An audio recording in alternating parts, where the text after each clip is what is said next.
कल के क्लास में हम लोग प्रश्नावली 6.5 के क्वेश्चन नंबर 3, 4, 5 और 6 को कंप्लीट किए और आज हम लोग 7 नंबर से शुरू करते हैं।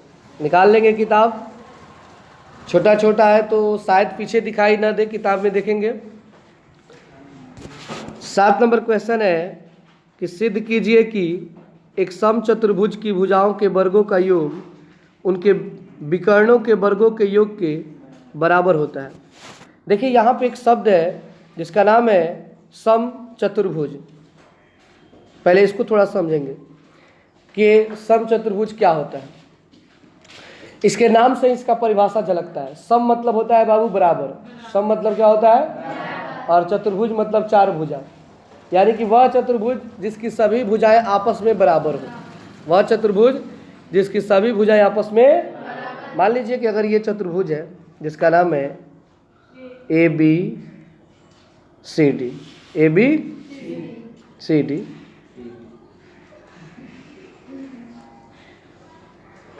तो ए से बी की जो दूरी होगी वही दूरी बी से सी की होगी, सी से डी की और डी से, मतलब चारों भुजाएं आपस में क्या होंगी, कब, जब ये समचतुर्भुज होंगी तब।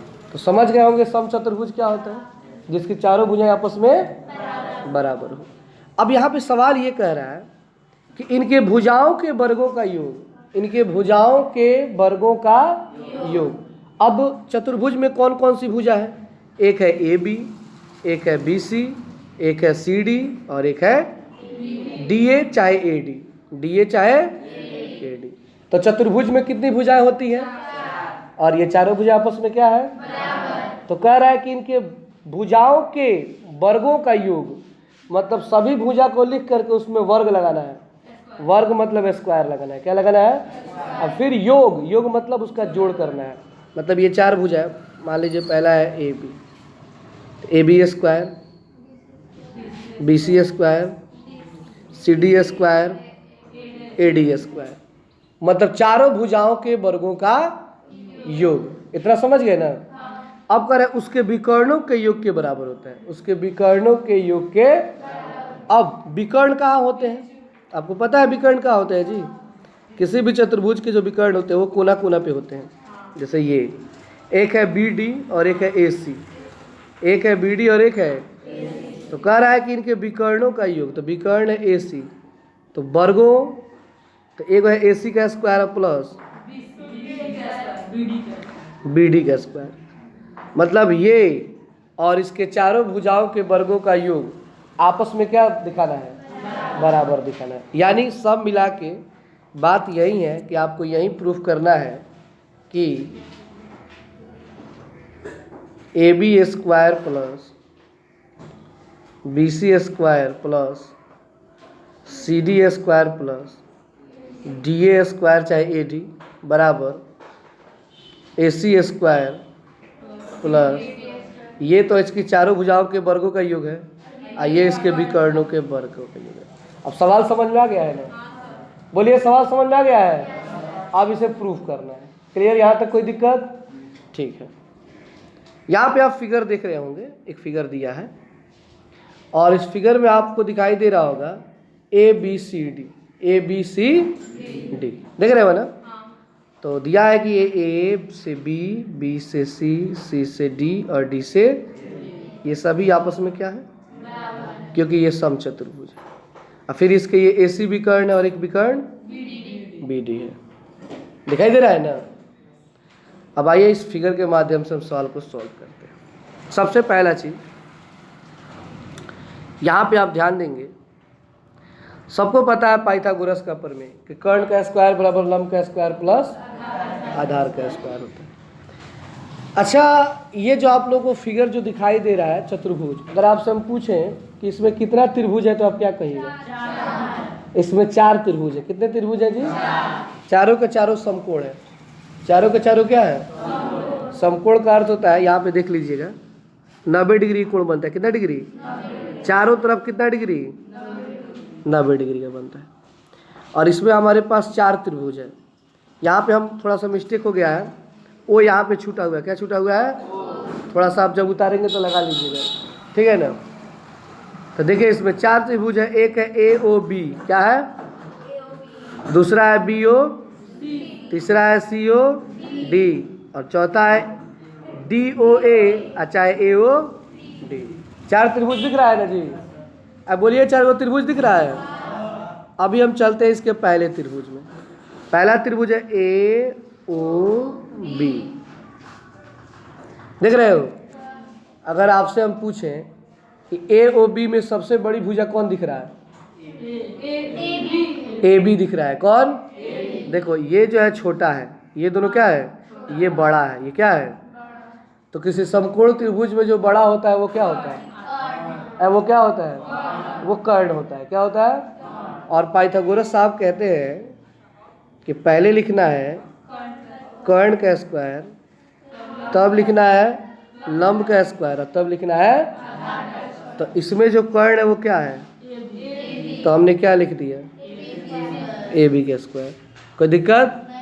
अब फिर अब जिसको मन करे उसके लंब मान लो, जिसे मन करे उसे आधार। तो मान लो ये ए ओ लंब है, तो ओ बी क्या होगा? अगर ओ बी को लंब मानोगे तो ये क्या हो जाएगा? आपके मन के ऊपर है, ठीक है ना? हम ए ओ को लंब मान लेते हैं, A O square plus O B square. तो ए ओ स्क्वायर प्लस, ये कहाँ से आया? पाइथागोरस किस त्रिभुज में ही आया? त्रिभुज। इसको हमने मान लिया समीकरण। बोलिए कोई दिक्कत है? बोलिए। अब चलते हम दूसरे त्रिभुज में, बी ओ सी में। किसमें? तो इसमें बड़ी भुजा क्या दिख रही है? बी सी है। क्या है? तो बी ओ सी में कर्ण है बी सी का स्क्वायर। तो मान लीजिए हम ओ बी ओ को मान लेते हैं लंब, बी ओ को क्या मान लेते हैं? तो ओ सी क्या हो जाएगा? आधार। तो लंब स्क्वायर प्लस, और इसको मान लेंगे समीकरण 2। कोई दिक्कत है? इसी तरह आप चलेंगे तीसरे त्रिभुज में, और वो हमारा तीसरा त्रिभुज है सी ओ डी। क्या है जी? समझ में आ रहा है ना? देखो कैसे स्टार्ट किए, ए ओ बी पहला, ये दूसरा, और ये, और फिर इसी तरह ये चारों से 4 को समीकरण मिला के जोड़ देंगे, आंसर। कोई भारी है? तो यहाँ पे हम चलते हैं सी ओ डी से। तो सी ओ डी में सी डी कर्ण होगा, सी डी क्या होगा? कर्ण होगा। तो लिख देंगे सी डी स्क्वायर। क्या लिख देंगे? और इसमें हम सी ओ, इसमें हम क्या करेंगे? इस सी ओ को लंब मान लेते हैं, तो ओ डी क्या हो जाएगा? आधार हो जाएगा। तो हमारा इस तरह आ गया, कर्ण का स्क्वायर यानी सी डी स्क्वायर, सी ओ मतलब लंब का स्क्वायर, और ओ डी मतलब आधार। इसको मान लेंगे समीकरण 3 मान लेंगे। इसी तरह चलेंगे त्रिभुज किसमें? चौथे में। तो उसमें ए डी क्या होगा? कर्ण होगा, ए ओ लंब होगा, और ओ डी आधार होगा। देख लीजिए, दिख रहा है फिगर? इसमें सबसे बड़ा कौन है? ए डी है। मान लीजिए कि ए ओ को मान लिया गया लंब, तो ओ डी क्या हो जाएगा? आधार। तो इस तरह आप इस फिगर से कितना समीकरण तैयार कर लिए? आप चारों समीकरणों को जोड़ देंगे। यहाँ पे लिखेंगे समीकरण 1, 2, 3 एवं 4 को। अच्छा, बाएं पक्ष में बाएं पक्ष को जोड़ते हैं, और दाएं पक्ष में।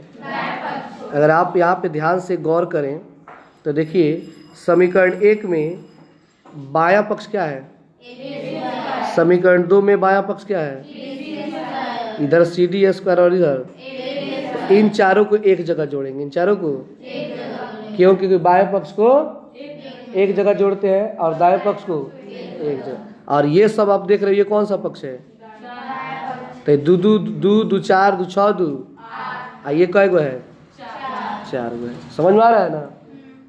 अब जोड़ देते हैं, तो ये तो A B square, B C square, C D square, D A D square, ये हो गया एल एच एस हो गया, मतलब बायां पक्ष है। ठीक है, आइए दू दू 4 दू 6 दू, वही चारों को जोड़ दिए हैं, कोई दिक्कत नहीं ना है।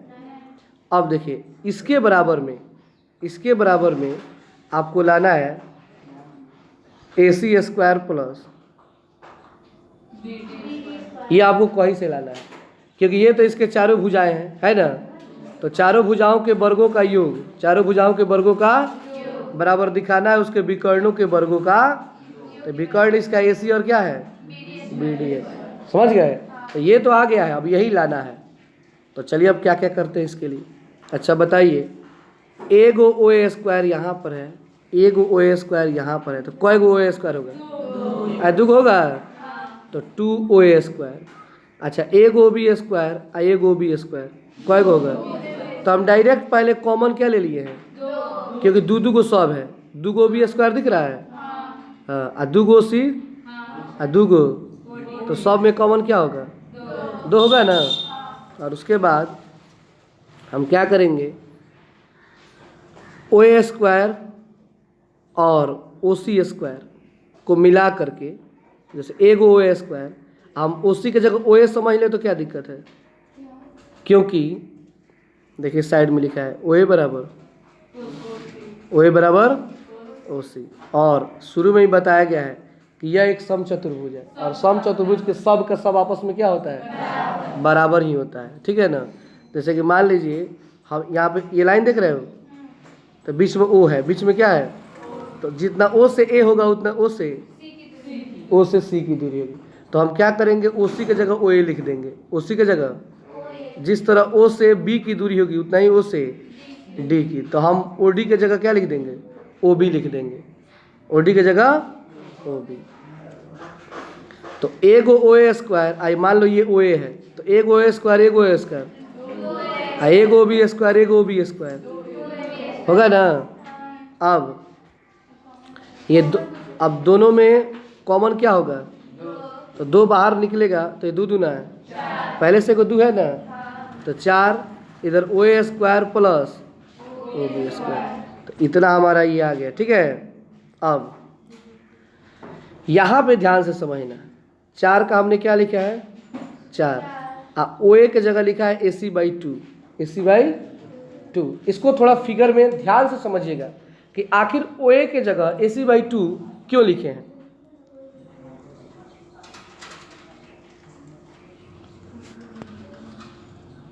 ये है O और ये है A, OA है, क्या है बताइए? OA और AC में बड़ा कौन है? OA बड़ा है कि AC बड़ा है? AC बड़ा है। कितना बड़ा है? 2 गुना है, क्या है? मतलब कहना है AC का आधा में है OA, AC के आधा में है OA, पूरा पूरा नहीं है, आधा है। अच्छा, पूछा जाए ये जो OB है वो BD का क्या है? आधा है। O से B इतना, इससे दुगुना है कि इससे आधा है। तो हम चाहें तो OA के जगह AC के बटा में क्या लगा सकते हैं?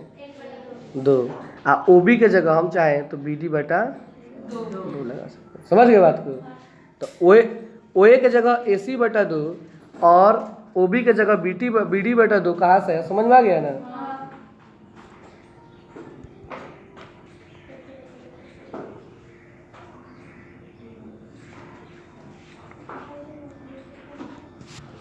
साइड में लिखा भी गया है, साइड में से लिखा गया है ना, ताकि समझ में आए कि आखिर वो कहाँ से आया। तो AC/2 लिख दिए किसके जगह पर? OB की जगह क्या लिख दिए? ठीक है। अच्छा, स्क्वायर का अर्थ होता है अगर कोष्ठ में से घेरा हुआ है AC/2, तो इसका अर्थ है कि AC में भी स्क्वायर है और 2 में भी। तो AC² का तो AC², लेकिन 2 का स्क्वायर कितना होगा? 2 दूना। ये BD² का तो BD² होगा, लेकिन 2 दूना 4 हो जाएगा, ठीक है। और उसके बाद से आप बताइए 4 का 4, 4 और 4 का लघुत्तम कितना होता है? 4 होगा। तो ऊपर बचा AC² अब प्लस में ये 4 से 4 क्या होगा? क्या हो जाएगा जी? मेरे 4 से 4 कट जाएगा तो बचेगा AC² प्लस, यही लेना था। तो LHS बराबर लास्ट में लिख दीजिएगा, LHS बराबर। तो चलिए इसको उतार लीजिए। क्वेश्चन नंबर 7 लिख दीजिएगा अपने से। कितना नंबर लिखेंगे? 7 नंबर लिख दीजिएगा। पहले फिगर बनाइएगा तभी।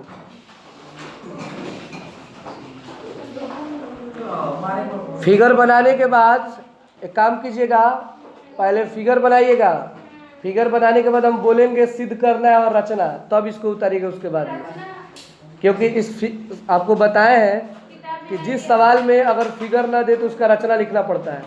तो पहले केवल फिगर उतारिए और फिगर उतारने के बाद हम बोलेंगे उसको लिखिएगा, तब ये उतारिएगा।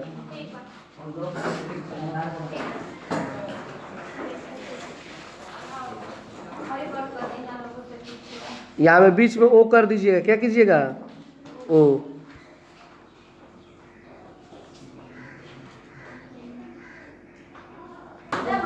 नीचे लिखेंगे सिद्ध करना है, लिखेंगे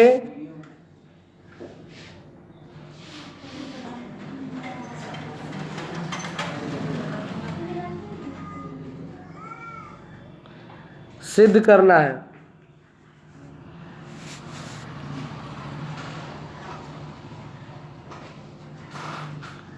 AB² plus BC² plus CD² plus AD² बराबर AC² प्लस BD²।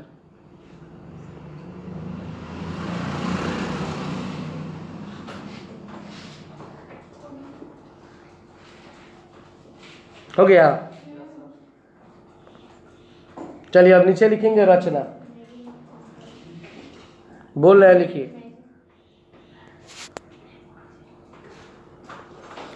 सर्वप्रथम ABCD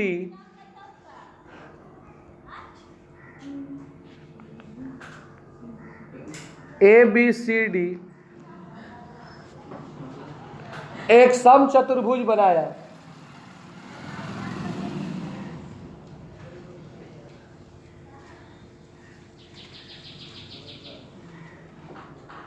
जिसकी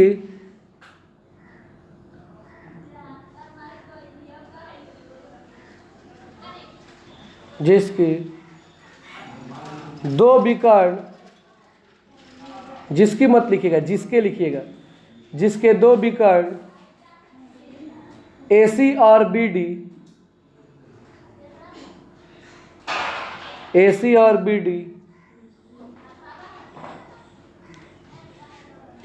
BD एक दूसरे को O बिंदु पर काटते हैं।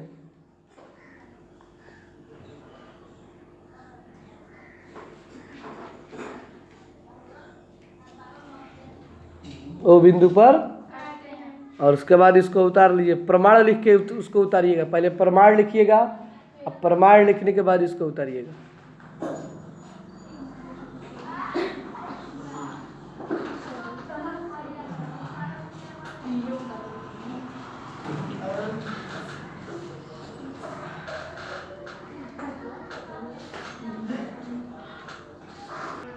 और लास्ट में लिख दीजिएगा LHS बराबर RHS।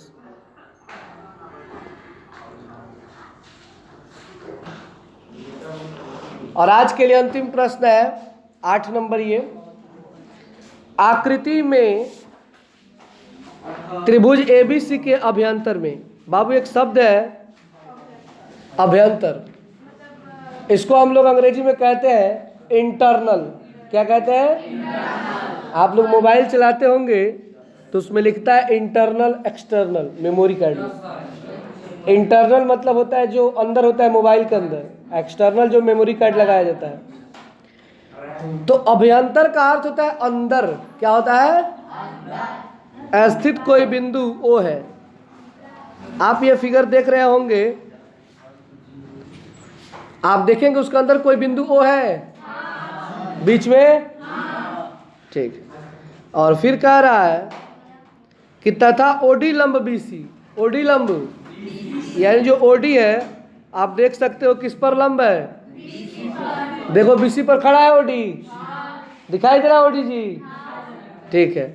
और फिर कह रहा है कि OE लंब AC, OE लंब AC, फिगर में देख लीजिए OE कहीं दिख रहा है?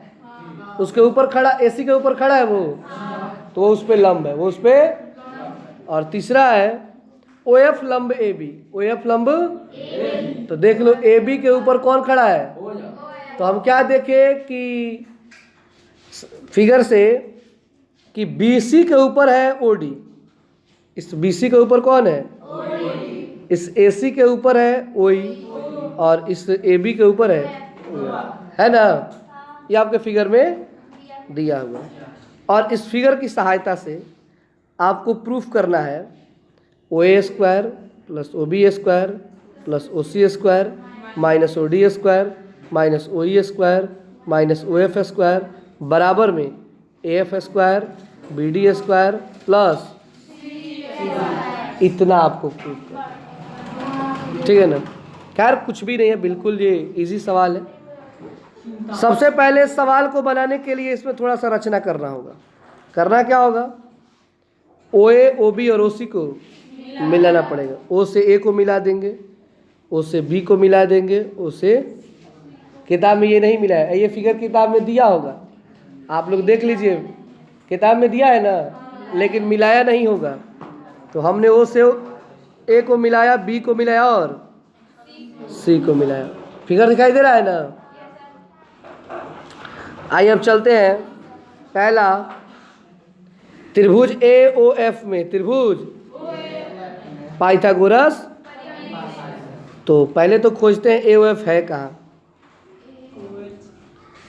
ए ओ एफ देख रहे हो, दिखाई दे रहा है। ये एक समकोण त्रिभुज है। कौन त्रिभुज है बताइए, इसमें सबसे बड़ी भुजा कौन है? सबसे बड़ी भुजा कौन है? ए ओ। देखो सबसे लंबा ना ये तो लंब है, ये आधार है, और ये तो कर्ण का स्क्वायर बराबर लंब का स्क्वायर प्लस, तो ये होगा कर्ण ए ओ, लंब होगा ए एफ और आधार होगा ओ एफ। समझे? तो आधार लंब तो कुछ भी हो सकता है, ये अपने मन से है। तो ओ ए का स्क्वायर बराबर ओ एफ का स्क्वायर प्लस समीकरण इसके पहले वाले सवाल की तरह। ठीक है, आप देखो क्या करना है, बस याद कर रहे हैं, देखो कैसे क्या क्या कर रहे हैं। पहले हमने कौन सा त्रिभुज लिया था? ए ओ एफ। अब इसके बाद वाला ए को छोड़ देंगे, बी ओ एफ को क्या करेंगे? अब सीधे पहुंच जाएंगे बी ओ डी के पास। किसके पास? अब फिर इसके बाद वाला इसको छोड़ के यहाँ चले जाएंगे, मतलब एगो छोड़ के एगो कर लेके चलना, 3 गो त्रिभुज लेके चलेंगे। कितना त्रिभुज? अब बताइए बी ओ डी में सबसे बड़ा कौन है? तो बी ओ उसका कर्ण होगा, ओ डी लंब होगा, आधार बी डी होगा, तो बस वही पाइथागोरस ओ बी स्क्वायर बराबर ओ डी स्क्वायर प्लस। अब फिर चलेंगे एक और त्रिभुज, टप जाओ, इसको छोड़ दो, सी ओ ई में। किसमें बताओ? इसमें कर्ण क्या होगा? सी ओ। इतना समझ में आ गया है ना? बस वही सी ओ कहो चाहे ओ सी कहो, लंब का स्क्वायर प्लस समीकरण 1 2 तीनों क्या किए हैं? ठीक इसके पहले जैसा बना है कि नहीं? इसके बाएं पक्ष को बाएं पक्ष में और दाएं पक्ष को, तो ये तो 3 गो है, तो 3 गो लिख दिए हैं। आइए 2 2 4 2 6 गो है।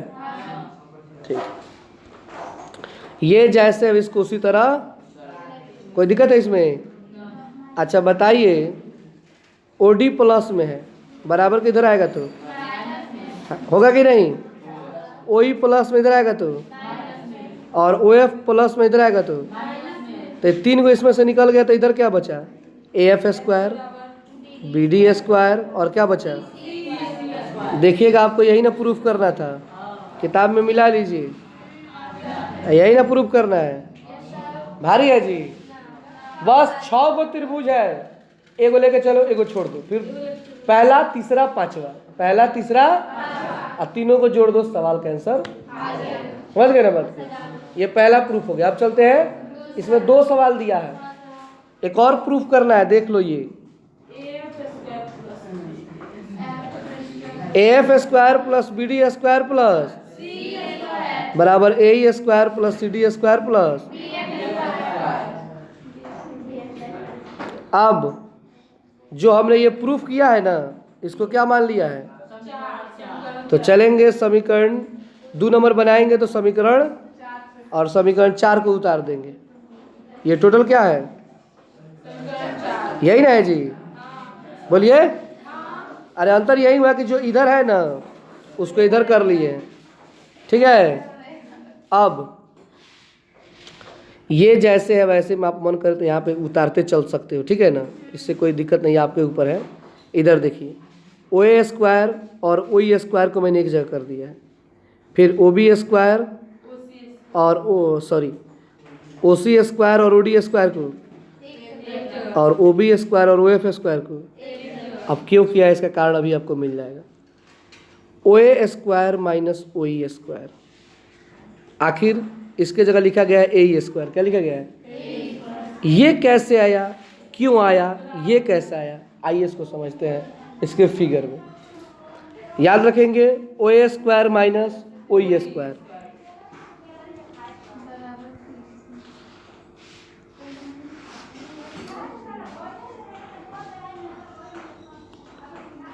ओ ए ओ ई, ये है कर्ण, ये है आधार, क्या बचा? तीसरा क्या बचा बाबू? ये आपका लंब। देख रहे हो? अच्छा, इसमें कौन कौन दिया है? कर्ण दिया है, आधार दिया, लेकिन लंब दिया है। ऐसे अगर लिखा है कि ओ A square minus O E square, तो ये तो कर्ण है और ये आधार है, तो बचा कौन इसमें? इसका लंब बचा। क्या बचा? लंब। तो इसका लंब क्या है? तो इसके बराबर में क्या लिख देंगे? मतलब ए स्क्वायर के बराबर में इतना होगा। समझ गए बात को? इसलिए हमने ओ ए और ओ ई के जगह क्या लिख दिया? ए ही लिख दिया। समझ में आ गया बात? नहीं समझ में आ रहा तो देखो, ओ से ए कटा दो, यहाँ पर ए बचा, यहाँ पर तो ए ही स्क्वायर हो जाएगा। समझ गए? अच्छा, यहाँ पे आइए, ओ से ओ कटा दो, यहाँ पे सी बचा, यहाँ पर ओ से ओ कटा दो, यहाँ बी और यहाँ पर आ गया बी एफ स्क्वायर। तो इस तरह आपका 2 नंबर सवाल भी। चलिए इसको उतार लेंगे। इसके बाद वाले जितने भी सवाल हैं सब के सब आसान है, ठीक है ना। सबसे पहले लिखेंगे, फिगर नहीं बनाएंगे। सबसे पहले काम कीजिए, पहले फिगर बना लीजिए। फिगर बना लीजिए। तो किताब में दिया है लेकिन पूरा पूरा नहीं है।